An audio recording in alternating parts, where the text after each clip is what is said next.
بسم اللہ الرحمن الرحیم نحمده ونصلی علی رسولہ الکریم اما بعد فاعوذ باللہ من الشیطان الرجیم بسم اللہ الرحمن الرحیم یا ایہا الذین آمنوا کتب علیکم الصیام کما کتب علی الذین من قبلکم لعلکم تتقون وقال تعالی فی مقام آخر والذین آمنوا اشد حبا للہ صدق اللہ العظیم۔ اللہ سبحانہ و تعالیٰ کا بے پناہ کرم ہے کہ اس نے ہمیں اپنی زندگیوں کے اندر ایک بار پھر ہمیں رمضان نصیب فرمایا، اور شاید بلکہ یقیناً ہم ان خوش نصیب لوگوں میں سے ہیں کہ جن کو ایک بار پھر زندگی کے اندر یہ ماہ نصیب ہوا، کیونکہ آپ اور ہم جانتے ہیں کہ نہ جانے کتنے ہی لوگ ہمارے دائیں بائیں ہمارے ساتھ رہنے والے، کتنے ہی لوگ ایسے تھے جو گزشتہ رمضان میں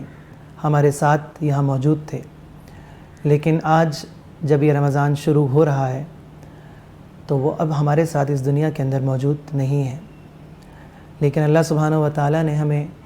ہماری زندگیوں کو اتنی مہلت دی کہ ہمیں ایک بار پھر اپنی زندگی کے اندر یہ مبارک مہینہ نصیب ہوا، تو اس پر اللہ سبحانہ و تعالیٰ کا ہم جتنا شکر ادا کریں وہ کم ہے۔ اور یہی وہ مہینہ ہے کہ جس کا انتظار آپ صلی اللہ علیہ وسلم کو 2 ماہ پہلے سے شروع ہو جاتا تھا۔ رمضان سے پہلے شعبان اور شعبان سے پہلے رجب، تو 2 مہینے پہلے جب آپ صلی اللہ علیہ وسلم رجب کا چاند دیکھا کرتے تھے تو یہ دعا مانگا کرتے تھے کہ اللہم بارک لنا فی رجب و شعبان وبلغنا رمضان، کہ اللہ ہمارے لیے رجب اور شعبان میں برکت عطا فرما اور ہمیں رمضان تک پہنچا دیجیے۔ تو اس دعا کی برکت اور اس دعا کی قبولیت کی وجہ سے الحمدللہ ہم اور آپ آج یہاں اس رمضان کے اندر موجود ہیں۔ اور حضرت سلیمان فارسی رضی اللہ تعالیٰ عنہ کی ایک حدیث ہے کہ جس میں وہ روایت کرتے ہیں کہ آپ صلی اللہ علیہ وسلم نے ارشاد فرمایا کہ اے لوگوں، تم پر ایک بڑی عظمت والا اور بڑی برکت والا مہینہ سایہ فگن ہو رہا ہے، یعنی تم پر ایک بڑی شان والا، بڑی عظمت والا اور بہت برکت والا مہینہ سایہ ڈال رہا ہے۔ تو اور یہ ایک لمبی حدیث ہے، اس حدیث میں آپ صلی اللہ علیہ وسلم نے اس رمضان سے متعلق 2 باتیں ارشاد فرمائیں کہ ایک تو یہ بڑی عظمت والا مہینہ ہے، بڑی شان والا مہینہ ہے، اور دوسرا یہ فرمایا کہ بہت بابرکت ہے۔ تو یہ جو اس کو بڑی عظمت اور بڑی شان والا فرمایا، اس کی کیا وجہ ہے؟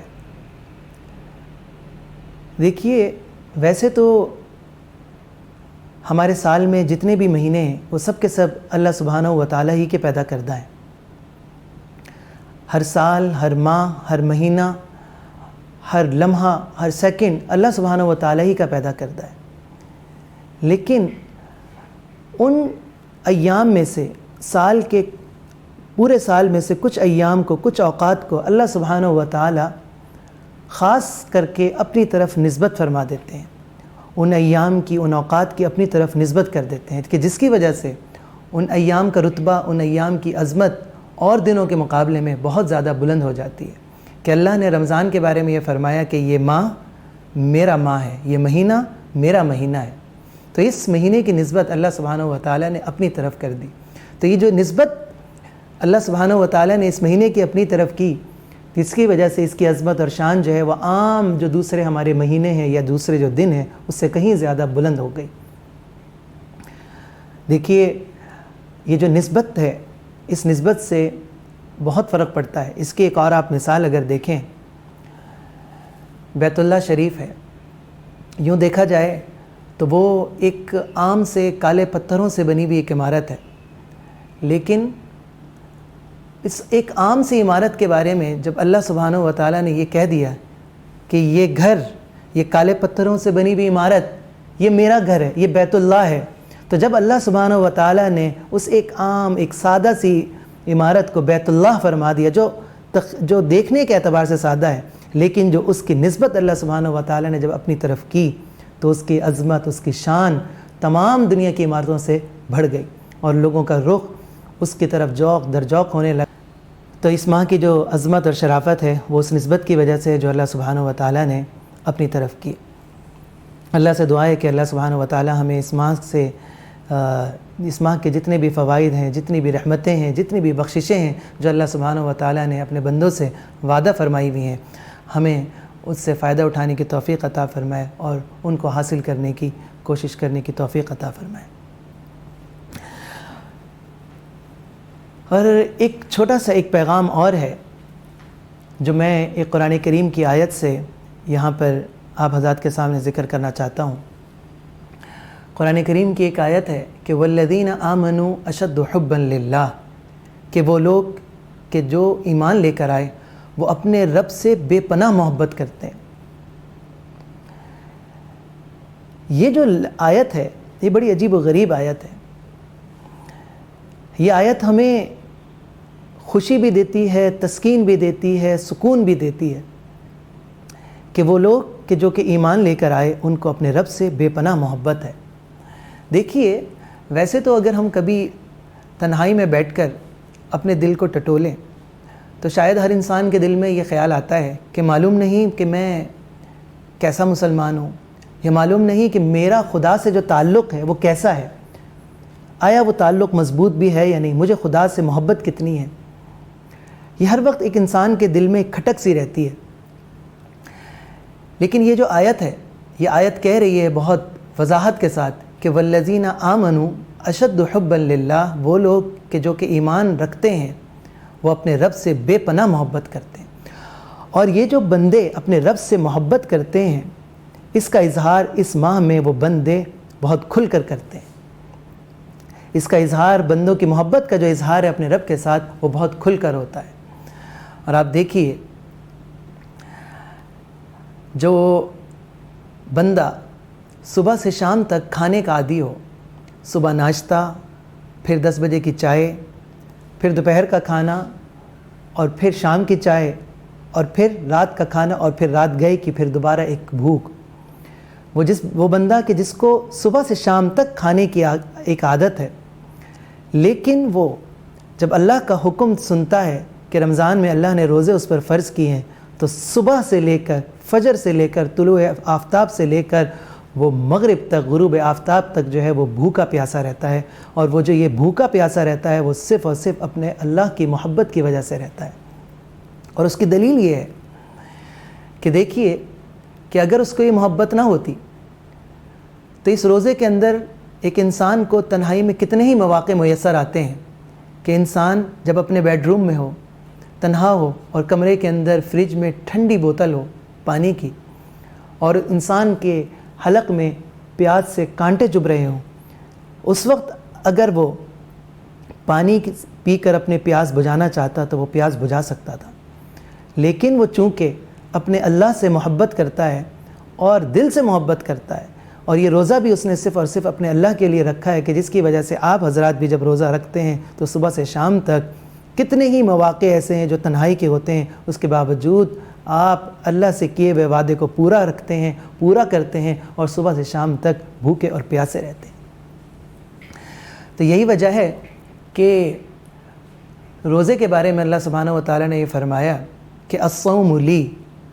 کہ یہ روزہ میرے لیے بندے رکھتے ہیں، وَأَنَا أَجْزِئُ بِهِ، اور میں ہی اس کی جزا دوں گا۔ بہت سے اعمال کے بارے میں تو یہ فرمایا کہ میں فلاں عمل کا اتنا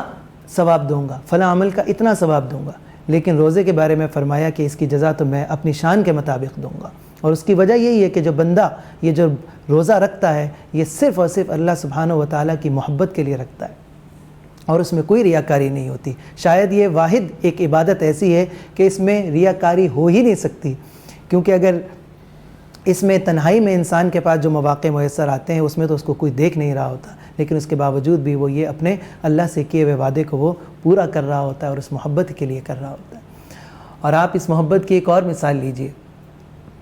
کہ دیکھیے، عام دن جو ہیں سارا سال انسان کے لیے عشاء کی نماز پڑھنا ایک بھاری عمل ہوتا ہے کہ عشاء کے فرض اور 3 وتر، لیکن اس رمضان میں الحمدللہ آپ حضرات اور تمام مسلمان نہ صرف یہ کہ عشاء کی نماز پڑھتے ہیں بلکہ اس کے ساتھ ساتھ 20 رکعت تراویح بھی پڑھتے ہیں، اور 20 رکعت تراویح بھی ایسی پڑھتے ہیں کہ جس کے اندر لمبی لمبی قرات ہوتی ہے، اور پورے قرآن کریم کو ایک بار جو ہے وہ تراویح کے اندر ختم کیا جاتا ہے۔ تو یہ جو جہاں پر سارا سال آپ کی عادت یہ تھی کہ ہمیں رمضان یا ہماری عادت یہ تھی کہ ہمیں عشاء کی نماز پڑھنا ایک مشکل کام لگ رہا ہوتا تھا، لیکن یہاں پر اللہ کی محبت کے لیے ہم جو ہے وہ نہ صرف یہ کہ عشاء کی نماز بلکہ ایک پوری کی پوری جو تراویح ہے وہ بھی ہم الحمدللہ اللہ کی محبت کے لیے پڑھ رہے ہوتے ہیں۔ اور آپ اللہ سے محبت کا ایک اظہار یہ بھی کرتے ہیں اس ماہ کے اندر کہ دیکھیے جو آپ سحری کرتے ہیں وہ سحری بھی آپ کون سے وقت میں کرتے ہیں؟ وہ ایک ایسا وقت ہے سحری کا کہ جو عام انسانوں کے کھانے کا کوئی وقت نہیں ہے۔ سارا سال انسان کو اس وقت میں نہ بھوک لگتی ہے، نہ وہ اس وقت اٹھ کر وہ کھاتا ہے، نہ اس کی عادت ہوتی ہے، بلکہ یہ تو سحری کا وہ وقت ہوتا ہے کہ جس میں انسان کی نیند سب سے زیادہ گہری ہوتی ہے۔ لیکن اس وقت چونکہ آپ نے یہ سن رکھا ہے کہ اللہ کے رسول کی سنت یہ تھی، محمد صلی اللہ علیہ وسلم ان کی سنت یہ تھی کہ وہ رات کو آخری پہر میں اٹھ کر جو ہے وہ سحری کیا کرتے تھے اور پھر اس سے روزہ رکھا کرتے تھے، تو اس سنت کو پورا کرنے کے لیے اللہ کے رسول صلی اللہ علیہ وسلم کی اس محبت میں آپ جو ہے وہ سحری کے لیے اٹھتے ہیں، اور ایک ایسے وقت میں کہ جس کی نہ آپ کو عادت، اور وہ ایک ایسا وقت کہ جس میں جو گہری نیند کا وقت، اس کے اندر اٹھ کر جو ہے وہ آپ کھاتے ہیں۔ بسا اوقات انسان کی طبیعت جو ہے وہ کھانے کی طرف مائل نہیں ہو رہی ہوتی، لیکن اس کے باوجود بھی آپ کھانا کھاتے ہیں اس لیے کہ اللہ کے رسول کی یہ سنت ہے، اور پھر روزہ رکھتے ہیں۔ تو یہ بہت سے اعمال، اور اس کے علاوہ بھی کتنے اعمال ایسے ہیں کہ جس سے آپ اللہ سے اپنی محبت کا اظہار بہت کھل کر اس ماہ کے اندر کر رہے ہوتے ہیں۔ اور وہ جو آیت ہے کہ والذین آمنوا اشد حبا للہ، کہ وہ لوگ کہ جو کہ ایمان رکھتے ہیں وہ اپنے رب سے بے پناہ محبت کرتے ہیں، اس کا اظہار جو ہے وہ آپ یعنی بندے جو ہیں وہ اللہ سبحانہ و تعالیٰ سے اس ماہ میں کر رہے ہوتے ہیں۔ اور یہاں پر ایک نقطہ اور بھی سمجھنے کا ہے کہ یہ جو اللہ سے محبت ہے اور اس کا جو اظہار ہے، اس میں بھی بندے کا کوئی کمال نہیں، بلکہ یہ بھی سب اللہ سبحانہ و تعالیٰ کی توفیق سے ہے، اور اسی کی عطا ہے کہ جو ہمارے دلوں میں اور آپ کے دلوں میں اپنی محبت انہوں نے ڈالی۔ یہی وجہ ہے کہ ہم اس پر خوش تو ہو سکتے ہیں، اور خوش ہونا بھی چاہیے کہ ہمیں اپنے رب سے محبت ہے، اور ہم اس قرآن کریم کے اس آیت کا مصداق بھی ہیں کہ جو بندے جو ہیں وہ اللہ سے بے پناہ محبت کرتے ہیں، اس کا مصداق بھی ہیں۔ ہمیں خوش بھی ہونا چاہیے اور اپنے دل کو تقویت بھی دینی چاہیے، اور تسکین بھی انسان کو ہونی چاہیے، لیکن اس پہ اترانا وہ یقیناً ہمارے لیے مناسب نہیں، کیونکہ یہ جو محبت ہے اور اس کا اظہار یہ بھی اللہ سبحانہ و تعالیٰ ہی کی عطا ہے اور اسی کی توفیق ہے۔ یہی وجہ ہے کہ ہم اور آپ اپنے ارد گرد کتنے لوگوں کو اس رمضان کے اندر بھی دیکھتے ہیں کہ رمضان کا مہینہ آتا ہے لیکن ان کی زندگیوں میں کوئی تبدیلی نہیں آتی۔ جیسی زندگی ان کی رمضان کے بغیر گزر رہی تھی وہی زندگی ان کی رمضان کے اندر بھی ہے۔ اللہ سبحانہ و تعالیٰ ہمیں اس سے بچائے۔ اور لیکن مقصد بات کا یہ ہے کہ یہ جو محبت ہے یہ بھی اللہ سبحانہ و تعالیٰ ہی کی عطا ہے، اسی کی طرف سے، جس کو چاہے دے اور جس سے چاہے وہ چھین لے۔ تو ہمیں اس پر اللہ سبحانہ و تعالیٰ کا شکر بھی ادا کرنا چاہیے کہ اللہ نے ہمیں وہ محبت دی۔ اور یہی وجہ ہے کہ ایک آپ صلی اللہ علیہ وسلم کی ایک حدیث ہے کہ آپ صلی اللہ علیہ وسلم نے فرمایا کہ بڑا محروم ہے وہ شخص، اور ایک حدیث میں ارشاد فرمایا کہ بد نصیب ہے وہ شخص کہ جس کو رمضان نصیب ہوا اور وہ اس نے اپنی مغفرت نہیں کروائی، وہ اپنی مغفرت نہ کروا سکا، تو وہ شخص بڑا محروم ہے، اور ایک حدیث کے الفاظ بڑا بد نصیب ہے۔ تو اللہ سے دعا ہے کہ اللہ تعالیٰ ہمیں ان محروم اور ان بد نصیب لوگوں میں شامل ہونے سے بچائے۔ اور یہاں پر اس حدیث کے اندر یہ جو فرمایا کہ وہ شخص بڑا محروم اور بد نصیب ہے، تو اشارہ اس طرف ہے کہ یہ مہینہ تو بخشش اور مغفرت حاصل کرنے کے لیے اتنا آسان ہے کہ ہر شخص اس مہینے کے اندر جو ہے وہ اللہ سبحانہ و تعالیٰ کی جو رحمتیں، مغفرت کی بارشیں جو برس رہی ہیں اس سے وہ حصہ لے سکتا ہے۔ یہی وجہ ہے کہ اگر یہ کوئی مشکل عمل ہوتا اس مہینے میں مغفرت حاصل کرنا تو اس کو بد نصیب یا محروم نہ فرماتے، کیونکہ بہت سے لوگ ایسے ہیں کہ جو کمزور ہیں جسمانی اعتبار سے یا غریب ہیں، تو کیا ان کے لیے مشکل نہیں، بلکہ اس حدیث سے اشارہ اس طرف ہے کہ یہ مغفرت کا حصول اس ماہ میں اتنا آسان ہے کہ ہر شخص حاصل کر سکتا ہے. ہر شخص کی قدرت کے اندر یہ کام ہے. مغفرت کا حصول ہر شخص کے لیے آسان ہے، چاہے وہ غریب ہو، چاہے وہ کمزور ہو، چاہے وہ بوڑھا ہو، چاہے وہ جوان ہو، چاہے وہ شہری ہو، چاہے وہ دیہاتی ہو. ہر شخص کے لیے جو ہے وہ مغفرت کا حصول بہت آسان ہے. اور وہ مغفرت کے حصول کے لیے ہم نے کیا کرنا ہے، وہ ایک قرآن کریم کی آیت ہے، اور وہ کہہ کر، وہ پڑھ کر میں بات اپنی ختم کرتا ہوں. قرآن کریم میں ایک جگہ ارشاد فرمایا اللہ سبحانہ و تعالیٰ نے کہ الا ان اولیاء اللہ لا خوف علیہم ولا هم یحزنون الذین آمنوا وکانوا یتقون. اللہ نے فرمایا کہ اللہ کے دوست، وہ اللہ کے دوستوں کا حال یہ ہوگا، اولیاء اللہ کا، اللہ کے دوستوں کا حال یہ ہوگا کہ نہ ان پر کوئی خوف ہوگا، نہ ان پر کوئی غم ہوگا. اور پھر آگے فرمایا کہ اللہ کے دوست کون ہوں گے، ولی اللہ کون ہوں گے؟ فرمایا کہ الذین آمنوا وکانوا یتقون. چھوٹی سی بات ارشاد فرمائی کہ الذین آمنوا، وہ لوگ کہ جو ایمان لے کر آئے، وکانوا یتقون، اور انہوں نے تقوی اختیار کیا. صرف یہ دو کام کوئی شخص اگر کر لے تو اس کو اولیاء اللہ کے اندر سے ہے، اللہ کے دوستوں میں سے ہے، اور اس مہینے کے اندر اس کی مغفرت انشاءاللہ اللہ سے رحمت، اللہ تعالیٰ سے امید ہے کہ مغفرت کا حصول اس کے لیے بہت آسان ہے کہ ایک ایمان ہو اور ساتھ ساتھ تقوی ہو. تقوی نام کس چیز کا ہے؟ تقوی جو ہے وہ نام ہے بچنے کا، ان چیزوں سے بچنا کہ جن سے اللہ سبحانہ و تعالیٰ نے ہمیں بچنے کا حکم دیا ہے. تقوی کسی چیز کے کرنے کا نام نہیں بلکہ بچنے کا نام ہے، نہ کرنے کا نام ہے. تو وہ کام کہ جن سے اللہ سبحانہ و تعالیٰ نے ہمیں کہا ہے کہ یہ مت کرو، یعنی جھوٹ نہ بولو، دھوکہ نہ دو، سود نہ لو، اور ایسے بہت سارے کام کہ جن سے اللہ سبحانہ و تعالیٰ نے ہمیں بچنے کا حکم دیا ہے، ان کو اگر ہم چھوڑ دیں تو انشاءاللہ ہم اولیاء اللہ کے اندر سے ہیں. الحمدللہ ہمیں اللہ سبحانہ و تعالیٰ نے ایمان کی دولت سے تو نوازا ہے، تو ساتھ ساتھ اگر ہم یہ گناہ جن سے اللہ سبحانہ و تعالیٰ نے ہمیں بچنے کا حکم دیا ان سے بھی اگر ہم بچنے کی کوشش کریں تو ہم اولیاء اللہ کے اندر سے بھی ہیں. اور اس مہینے کے جو مغفرت کے جو وعدے ہیں، انشاءاللہ امید ہے اللہ سبحانہ و تعالیٰ سے کہ وہ ہمارے حصے میں بھی انشاءاللہ العزیز اللہ کی رحمت سے ہوں گی. اللہ سے دعا ہے کہ اللہ جو ہے وہ اس ماہ کے جتنے بھی رحمتیں ہیں، جتنی بھی فضیلتیں ہیں، جتنی بھی اس کی مغفرت کی بارشیں ہیں، ہمیں وہ سب عطا فرمائے اور ہمیں کسی سے بھی محروم نہ کرے. وآخر دعوانا ان الحمدللہ رب العالمین.